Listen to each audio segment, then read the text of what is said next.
¿Existe el trabajo perfecto? Buenos días, cuadeños. Esperamos que le estén pasando muy bien en el semestre. Eh, el día de hoy en DeWow tenemos a un invitado especial, que es un profesor muy querido por nuestra comunidad del Quad. El doctor Fregoso Torres es pintor, es arquitecto, es caricaturista y un estudioso en diferentes aspectos históricos, teóricos y filosóficos.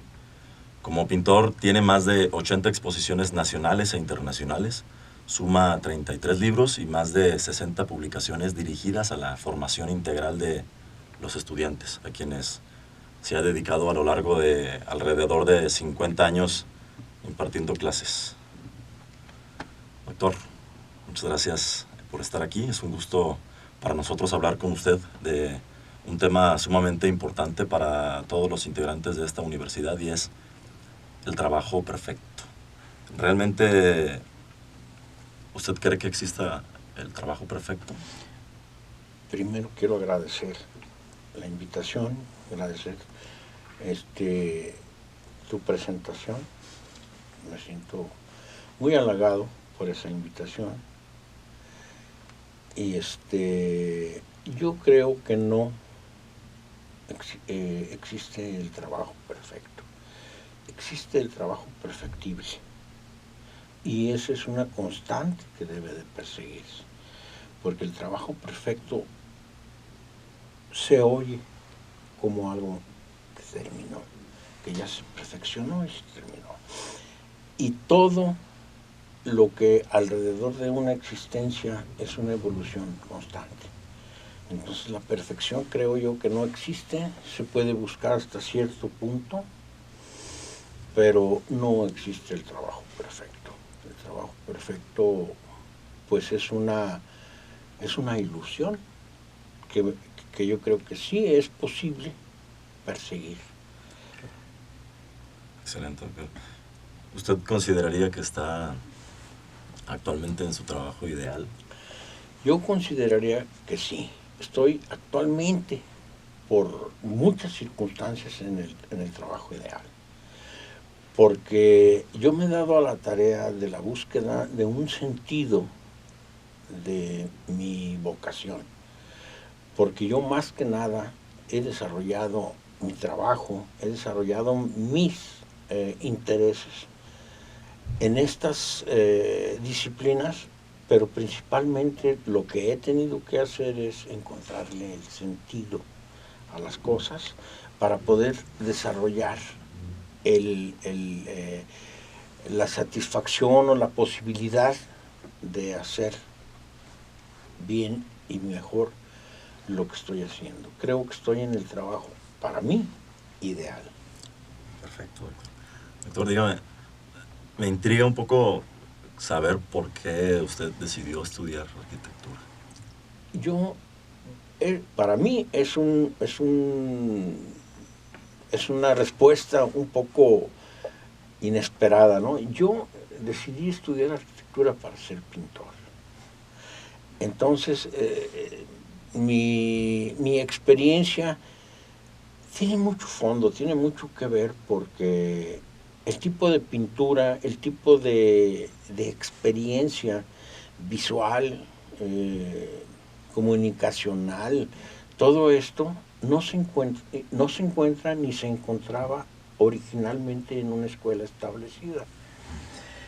Porque yo no quería ser un pintor tradicional, ni de la escuela mexicana, sino yo quería ir más allá, a una mezcla, a una cosa que ahora para ustedes es algo muy normal y natural, que es el diseño, que son los fundamentos de diseño, que nosotros como jóvenes no teníamos ni escuelas ni programas, pero que en el fondo buscábamos eso.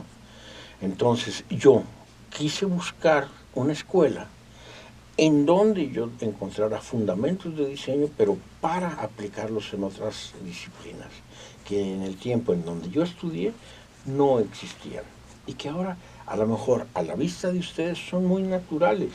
Entonces yo tuve que estudiar arquitectura, donde hay una disciplina mucho más compleja de fondo, para ser pintor y para hacer otras cosas. mis actividades son múltiples. Claro. Y ahora que me comenta esto de sus actividades múltiples, doctor, ¿cuáles cree que sean estas actividades o características más especiales de su trabajo? Las características, yo considero que no son las características. Hay una característica que liga, que hace posible todo un universo alrededor de una disciplina, que es la que yo estoy diciendo. Son unos fundamentos que te llevan a poder aventurar la arquitectura, aventurar la escultura, la música, la literatura, porque los límites son formales, pero hay un origen clarito para mí que me define de margen, para empezar, todas mis actividades. Puedo escribir, puedo dibujar, puedo pintar, puedo la docencia, puedo tocar la batería, puedo tocar muchas cosas, pero yo no voy a separar mi experiencia en diferentes disciplinas. Hay una disciplina que es el eje central, y ese eje central es el que para mí me guía y me ha guiado para poder desarrollar todas mis actividades. Excelente. Hablábamos hace ratito, fuera de micrófonos, de los alumnos que tienen este ímpetu por hacer muchas cosas, ¿no? Esta cuestión interdisciplinar. Y me gustaría preguntarle, sabemos que hay muchos alumnos que tienen este interés en exponer sus obras o en crear algo. ¿Qué le recomienda usted a estos estudiantes, alumnos del CUAD o en general? ¿Qué nos recomienda? Yo les recomiendo que identifiquen eso que yo estaba platicando, porque los límites son artificiales, son muy artificiales. Vuelvo a insistir y tomo el tema, hay un concepto que es general a todos, es uno. Cuando se desarrolla eso, se puede hacer lo que sea. ¿Sí? Un arquitecto puede exponer sus dibujos. Un dibujante puede intentar hacer una silla. ¿Por qué no? Porque los límites sí se ha complicado con el tiempo, las disciplinas, y se han tenido que dar orden. Pero creo yo que ahorita estamos en un momento y en una transición muy fuerte como para retomar ese camino, como para saber la respuesta o tener una respuesta que tú me identificas como qué hacer para que todo mundo pueda hacer dentro de una transdisciplinaridad todo, porque todo tiene un origen. Hay que identificar bien el origen y desarrollarlo. Son tiempos de desarrollar la transdisciplina. Yo no apuesto a la interdisciplina, yo a la transdisciplina. Es tiempo transdisciplinar. Y eso quiere decir que hay que tener en cuenta ese fondo y hacer todo. Excelente, doctor. Entonces, encontrar este origen transdisciplinar será necesario para poder encontrar un trabajo ideal. Yo creo que sí, porque primero hay que ver a qué nos referimos con una actitud transdisciplinar, ¿sí? Más que nada, yo diría que podríamos dividir en dos, de alguna manera, nuestras disciplinas, porque una cosa es hacer y otra cosa es lo que en mucho tiempo se ha entendido como diseñar. Y hay una confusión muy grave a estas alturas por historia y por el desarrollo de todas esas conceptualizaciones. Pero no es lo mismo hacer que diseñar. Son cosas muy diferentes. Entonces tenemos que tomar lo que es diseñar y saber de qué estamos hablando. Se conforma con cosas que no son de hacer, ¿sí? Son cosas de reflexionar, en donde intervienen formatos muy diferentes, porque tenemos primero que formar nuestro pensamiento reflexivo, filosófico. Tenemos que formar una que es una de las bases más importantes, nuestra sensibilidad. Tenemos que también desarrollar nuestro pensamiento disruptivo, lo que es crear, lo que es inventar, lo que es buscar la aventura, que es la que nos acompañaría en este proceso. Inmediatamente también, para cerrar todo este paquete, tendríamos que desarrollar un pensamiento crítico para poder saber y explicar cuáles son los fenómenos que estamos nosotros desarrollando. Al margen de esto, se desarrolla toda la disciplina como un oficio, que es el hacer. En tiempos actuales hemos terminado nada más la experiencia a su máximo esplendor del desarrollo del hacer oficio, y hemos descuidado lo pequeño. Entonces, en ese otro, no pequeño por forma, sino en ese otro lado es en el que está la clave para entender lo que debemos hacer y aplicarlo a todo. Sí, tiene que ver con los diferentes ámbitos del ser humano también, ¿no? Es decir, hacer una revisión tal vez introspectiva, saber qué necesito, saber qué quiero, y en esta búsqueda del trabajo ideal, digamos, que entre comillas es de lo que estamos hablando, la búsqueda tal cual, ¿no? Tal vez no la meta, es decir, no el fin, no el decir estoy ahora en un trabajo ideal, en un trabajo perfecto, sino durante este proceso que usted menciona, encontrarse uno mismo, ¿no? Encontrarse feliz, encontrarse a gusto con lo que uno hace, ¿no? ¿Recuerda usted alguna situación divertida o que le llenara de felicidad durante esta búsqueda de su trabajo ideal? Pues yo sigo divirtiéndome, y no hay momentos más divertidos que otros. La diversión depende de mí. Y yo, mi búsqueda es constante, ¿sí? Por eso yo retomo estas cuatro pensamientos e inicio con la reflexión. No es lo que yo quiero, sino lo que pensamos. Es una reflexión filosófica, ¿sí? Porque desde el origen de esta disciplina de la filosofía se marcaron dos caminos. Uno que es la razón y la lógica, y la otra es la intuición. Entonces, yo creo que nuestras actividades, nuestra libertad y nuestra intuición y nuestro gozo está en otro camino, no está en el camino que nos han enseñado, de la lógica, del trabajo, de la forma y del medir, el contar, el pesar, que eso nos ha distraído mucho. Entonces tenemos que volver, retomar qué somos, a dónde vamos, y volver a ilusionarnos. Volver a ser niños. Si no somos niños, estamos perdidos, ¿sí? Y lo han dicho muchos pensadores, ¿no?, en el camino. Yo creo que una de las cosas más importantes es darnos cuenta de que hay otro camino, y ese otro camino que hemos perdido en este rumbo, hay que rescatarlo.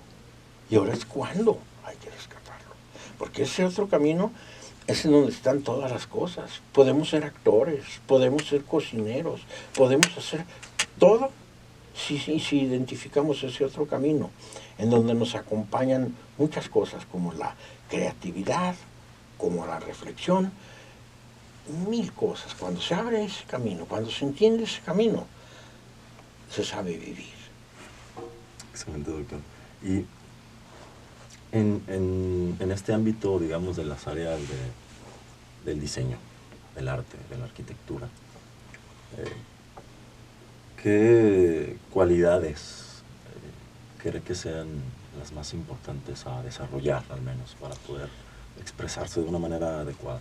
Bueno, estamos hablando de expresar, pero yo vuelvo a insistir que ese otro camino, retomando, y sus desarrollos de pensamiento y de actitudes, es lo que hay que retomar.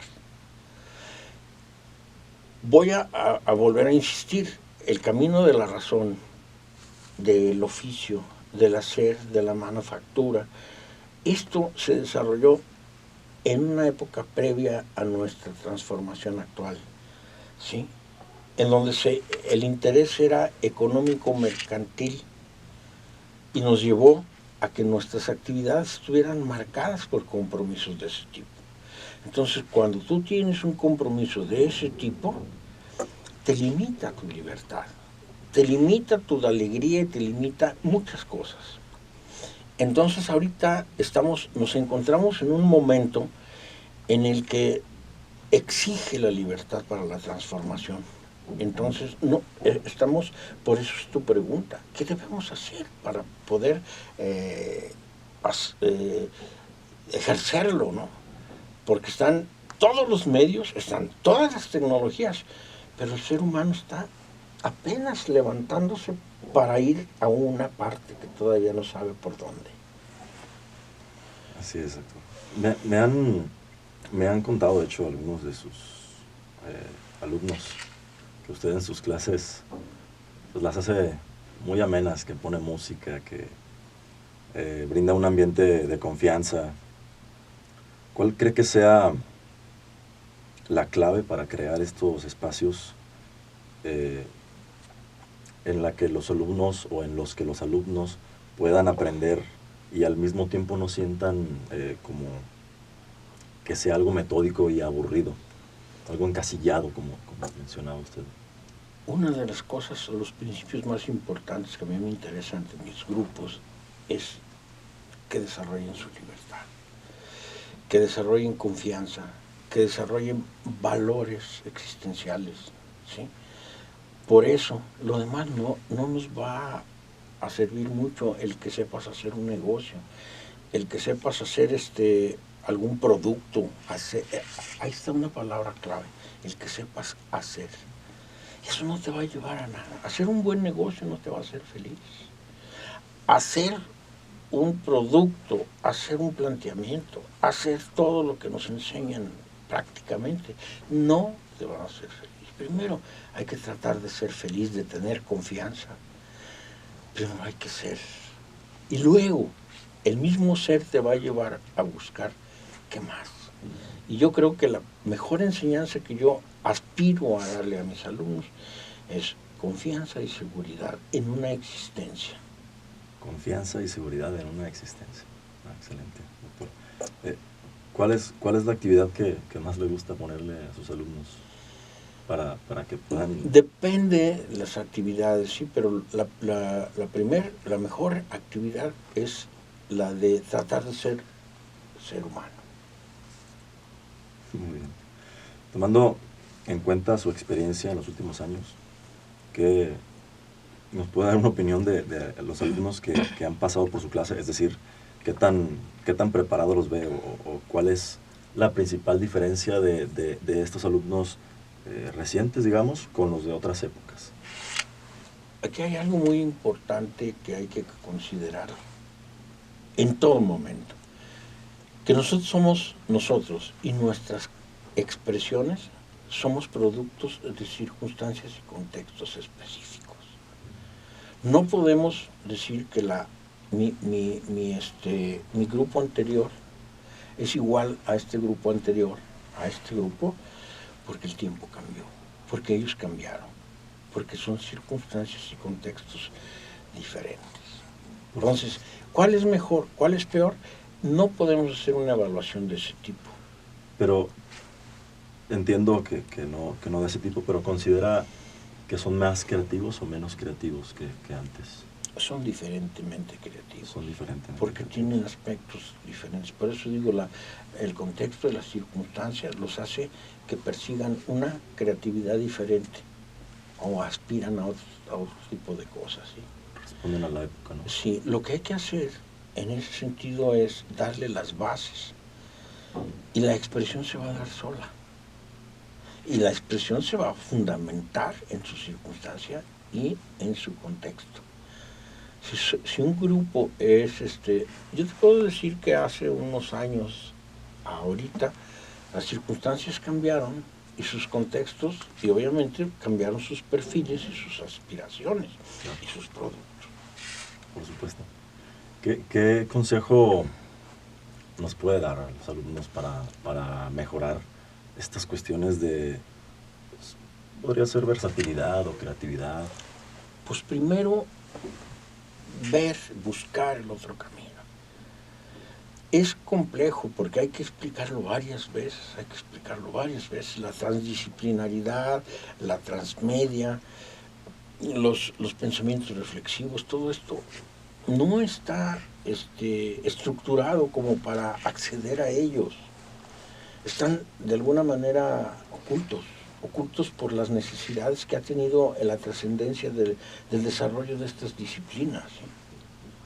Por la necesidad. O sea, hubo el momento en que volvemos a lo mismo, el contexto y la circunstancia histórica de la sociedad y de nuestras culturas nos han obligado a que atendamos unas cosas y desatendamos otras por intereses, ¿sí? Y ahora, en este momento, hace falta voltear al otro lado para poder buscar esas respuestas que tú me dices. ¿Cómo pueden ser más versátiles?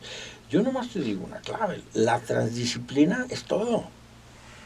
Porque cualquier joven, entendiendo la base, se puede ir a cualquier disciplina. Pero la base es lo más importante de esto. Y ahora más que nunca. Excelente, doctor. Para finalizar, ¿cuál sería su mayor consejo para los jóvenes que están a punto de formar parte ya de un mundo laboral? Trabajar mucho, pero no desde el punto de vista únicamente de ir a la oficina, abrir clientes y cobrar y patrón. No. Trabajar en un desarrollo integral desde primero a dónde vamos. Hacer un planteamiento, desarrollar esa sensibilidad, porque de nada nos va a servir hacer un buen negocio, vuelvo a insistir, si no tenemos una existencia feliz. Y ahí están las cosas, ¿sí? Está la fotografía, el cine y todo lo que quieran, está el mundo abierto. Y está la felicidad, y está todo. Sin felicidad, sin un rumbo existencial claro, sin una ilusión, sin una esperanza, no sirven de nada ningún aparato. Excelente, doctor. Doctor, ¿nos puede compartir algún medio por donde podamos seguir un poquito más de su trabajo? ¿Alguna red social? O si alguien tiene alguna duda, ¿en dónde lo puede encontrar? Pues ahorita principalmente en mis clases, en mis talleres, en algunas pláticas, pero vamos a abrir ya una serie de grabaciones, una serie de cosas, mis publicaciones, y creo yo que dentro de poco vamos a empezar a grabar más, porque hay mucho que decir, mucho que construir en el otro camino. Yo me puedo definir como un repavimentador del otro camino, y entonces estoy trabajando muy fuerte en consolidar y en dar a entender de qué estoy hablando. Excelente. Bueno, pues ahí lo tienen. Muchas gracias a todos por escucharnos.